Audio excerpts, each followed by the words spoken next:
Kok banyak orang pintar hidup susah, tapi yang biasa-biasa malah sukses besar? Coba perhatikan sekitar. Ada seseorang yang dari kecil dikenal pintar luar biasa. Selalu juara kelas, IPK nyaris sempurna, disiplin, rajin, dan gak pernah melanggar aturan. Semua orang bilang, dia pasti sukses besar nanti. Tapi bertahun-tahun kemudian, hidupnya ternyata tidak seindah prediksi. Bekerja di kantor yang katanya bergengsi, tapi tiap bulan masih harus mikir 2 kali sebelum belanja sesuatu. Kerja keras dari pagi sampai malam, tapi nggak pernah merasa cukup. Sibuk, tapi merasa nggak benar-benar maju. Di sisi lain, ada orang lain yang dulunya biasa-biasa aja. Nggak pernah jadi pusat perhatian di kelas. Nilai pas-pasan. Sering diremehkan. Bahkan sempat dianggap nggak punya masa depan cerah. Sekarang, punya bisnis, jalan-jalan, punya waktu buat keluarga, punya tabungan, bahkan aset yang terus bertumbuh. Dan yang paling mencolok, hidupnya lebih tenang. Pertanyaannya muncul, kenapa bisa begitu? Kenapa orang yang terlihat cerdas, terlatih secara akademis, justru jalan hidupnya sering tersendat? Sementara orang yang dulunya dianggap nggak punya harapan, justru melesat jauh. Ini bukan 1-2 kasus. Semakin banyak yang merasakan hal yang sama. Pintar di sekolah, tapi bingung di kehidupan nyata. Maka muncul pertanyaan yang makin lama makin penting untuk dijawab. Apakah pintar itu cukup? Atau jangan-jangan, yang paling menentukan bukan soal seberapa tinggi nilai, tapi seberapa tepat arah langkah? Video ini bukan untuk menyalahkan siapapun, tapi untuk mengajak berpikir jernih.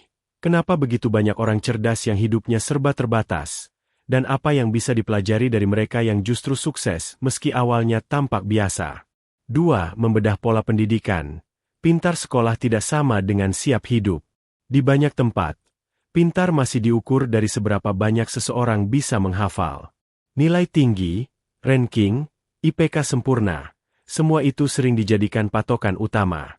Sayangnya, hidup di luar kelas tidak bekerja dengan sistem ujian tertulis. Di dunia nyata, tantangannya berbeda.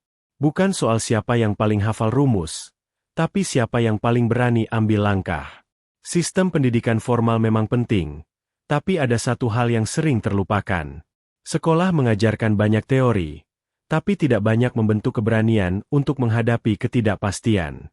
Tidak semua sekolah mengajarkan bagaimana caranya gagal, lalu bangkit. Tidak banyak yang mendorong murid untuk mencoba hal di luar zona nyaman, untuk bertanya kritis, untuk mengambil risiko yang terukur. Akibatnya, banyak orang yang tumbuh dengan rasa takut. Takut salah, takut gagal, takut dicap bodoh, takut dibilang, kok kamu gini sih, kan kamu pintar. Dan akhirnya, banyak dari mereka memilih main aman, kerja sesuai jalur, ngikutin sistem. Padahal potensi besarnya belum tentu ada di situ. Yang lebih menyedihkan, kadang orang yang sangat cerdas secara akademis justru ragu untuk melangkah keluar dari zona nyaman.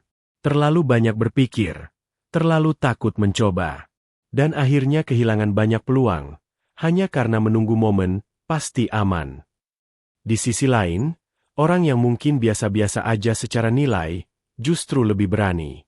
Bukan karena mereka sembarangan, tapi karena mereka terbiasa menghadapi risiko. Mereka terbiasa jatuh, dan tahu caranya bangkit. Itu yang gak diajarkan di lembar soal pilihan ganda. Maka wajar kalau akhirnya banyak orang bertanya, kenapa makin pintar malah makin bingung hadapi hidup? Kenapa yang dulunya dianggap gak menonjol, malah sekarang lebih berani ambil keputusan besar? Pendidikan yang baik seharusnya bukan cuma soal angka, tapi soal keberanian, soal ketahanan mental, dan soal kemampuan membaca situasi di luar teori. Karena pintar itu penting, tapi tidak menjamin siap menghadapi realita. Dan sukses, seringkali lebih dekat ke mereka yang berani mencoba, bukan hanya mereka yang mengerti banyak. 3. Soal rasa percaya diri, keberanian ambil aksi. Ada satu hal yang sering membedakan mereka yang melesat lebih cepat dari yang stagnan. Bukan kecerdasan, tapi keberanian untuk mulai. Orang-orang yang tampak biasa-biasa aja, seringkali lebih dulu ambil langkah. Bukan karena mereka nekat tanpa mikir, tapi karena mereka nggak kebanyakan mikir.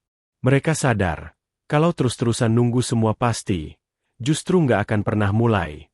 Sementara di sisi lain, orang yang tergolong pintar, seringkali justru terjebak dalam pikiran sendiri. Overthinking. Analisis berlebihan. Takut salah, takut gagal, takut omongan orang, takut hasilnya nggak sesuai ekspektasi. Akhirnya, banyak kesempatan terlewat.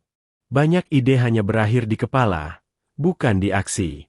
Padahal kemampuan ada, potensi ada, tapi yang nggak ada, nyali untuk melangkah.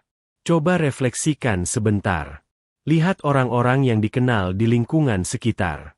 Yang benar-benar berhasil, yang hidupnya maju, yang usahanya berkembang. Apa mereka selalu yang paling pintar di kelas? Atau justru mereka yang berani coba duluan? Yang berani salah? Yang berani dimulai tanpa harus nunggu semuanya sempurna? Kenyataannya, percaya diri dan keberanian seringkali jadi penentu. Bukan karena mereka tahu semua jawabannya, tapi karena mereka tahu, kalau nggak mulai sekarang, kapan lagi? Dan dari langkah-langkah pertama yang penuh keraguan itulah, justru muncul pengalaman, muncul pelajaran, muncul arah. Orang pintar sering berpikir, kalau belum siap, jangan mulai. Tapi kadang, yang membuat seseorang siap justru karena dia berani mulai. Mau sampai kapan menunda, karena merasa belum cukup pintar. Padahal, mungkin yang dibutuhkan bukan lebih banyak ilmu, tapi lebih banyak langkah. 4. Nilai uang dan aset tidak diajarkan di sekolah. Satu hal penting yang jarang disentuh dalam ruang kelas adalah soal uang. Bukan sekadar menghitung, menabung, atau bikin anggaran. Tapi tentang bagaimana uang benar-benar bekerja. Tentang apa itu aset, apa itu cash flow.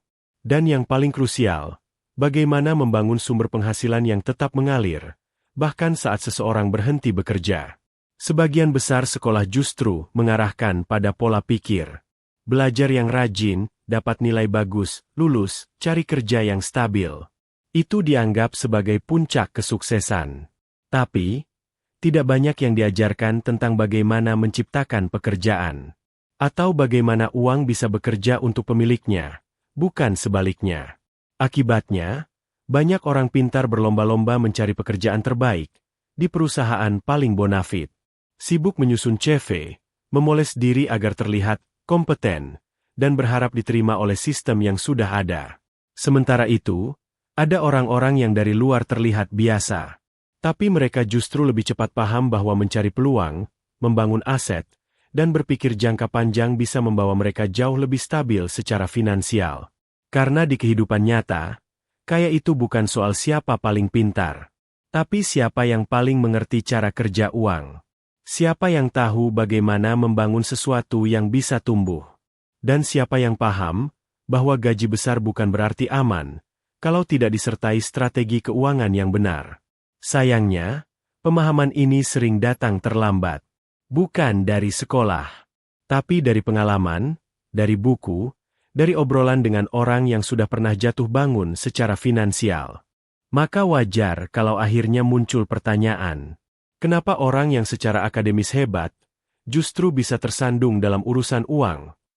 Dan kenapa orang yang nggak kelihatan pinter, malah bisa punya aset lebih banyak? Karena dunia finansial bukan tentang siapa yang hafal rumus, tapi tentang siapa yang berani belajar hal yang tak diajarkan di sekolah, dan berani menerapkannya dalam hidup nyata. Uang tidak pernah jadi mata pelajaran wajib, tapi anehnya, justru jadi persoalan utama yang dihadapi hampir semua orang saat dewasa. 5. Lingkungan dan mindset main peran besar. Kadang bukan soal kemampuan, bukan juga soal IQ, nilai, atau gelar, tapi soal mindset dan lingkungan tempat seseorang tumbuh. Banyak orang pintar dibesarkan di lingkungan yang sangat menekankan pentingnya nilai tinggi, ranking, dan prestasi akademik. Setiap pencapaian dilihat dari angka. Setiap kegagalan dianggap aib. Tanpa sadar, itu membentuk pola pikir. Jadi pintar, ikut aturan, main aman, dapat nilai bagus, jangan salah. Tapi dunia nyata tidak selalu sesimpel ujian sekolah. Di luar sana, banyak orang yang tidak diajarkan cara menjawab soal, tapi diajarkan bagaimana cara berdagang sejak kecil. Bagaimana tawar-menawar. Bagaimana bertahan saat uang menipis. Bagaimana cari peluang dari hal kecil. Dan yang paling penting, diajarkan bahwa gagal itu biasa. Mereka tumbuh dengan semangat survival. Dengan mentalitas, coba dulu, belajar sambil jalan. Dan itu yang membentuk rasa percaya diri, daya tahan, dan kemampuan membaca peluang. Dibandingkan dengan mereka yang pintar di atas kertas, tapi takut mengambil risiko nyata, hasilnya bisa sangat berbeda. Maka kadang, masalahnya bukan di siapa yang lebih pintar, tapi siapa yang terbiasa mengambil keputusan sulit dalam kondisi tidak ideal. Dan itu seringkali dibentuk dari lingkungan, bukan dari ruang kelas. Penting untuk menyadari satu hal. Bisa jadi seseorang sudah cukup pintar untuk sukses, tapi belum cukup didukung oleh lingkungan dan mindset yang mendukung ke arah sana. Dan kabar baiknya, mindset bisa diubah. Lingkungan bisa dicari. Asal ada kesadaran bahwa prestasi akademik bukan jaminan, kalau pola pikir dan lingkungannya belum mendukung. Jadi sekarang pertanyaannya bukan lagi, pintar atau enggak. Tapi, sudahkah berada di lingkungan yang mendorong untuk berani ambil langkah? Sudahkah pola pikirnya siap tumbuh? Jadi gimana harusnya?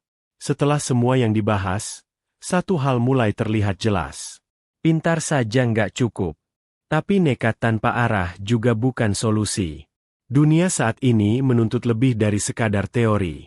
Butuh orang-orang yang tahu ilmunya, tapi juga cukup berani untuk terjun langsung. Yang bisa mikir strategis, tapi juga siap belajar dari kegagalan nyata. Kalau bisa digabung, ilmu, keberanian, mindset, aset, kombinasi yang luar biasa.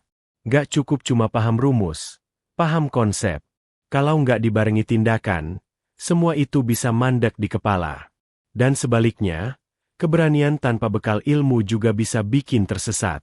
Masalahnya, banyak yang tumbuh di lingkungan yang cuma mengagungkan kepintaran, tapi lupa membentuk mental petarung. Banyak juga yang tumbuh berani, tapi nggak pernah diajak duduk dan paham soal dasar-dasar finansial dan strategi hidup jangka panjang. Padahal ini bukan soal menyalahkan siapa-siapa. Bukan soal iri pada yang kelihatan biasa tapi sukses. Bukan juga soal meratapi nasib karena merasa nggak sekaya dia. Ini soal sadar bahwa medan hidup setiap orang beda. Dan kalau ingin hasil yang beda, maka harus siap main dengan strategi yang beda. Jadi sekarang, jangan minder kalau bukan termasuk yang paling pintar. Tapi juga jangan cepat puas hanya karena merasa pintar.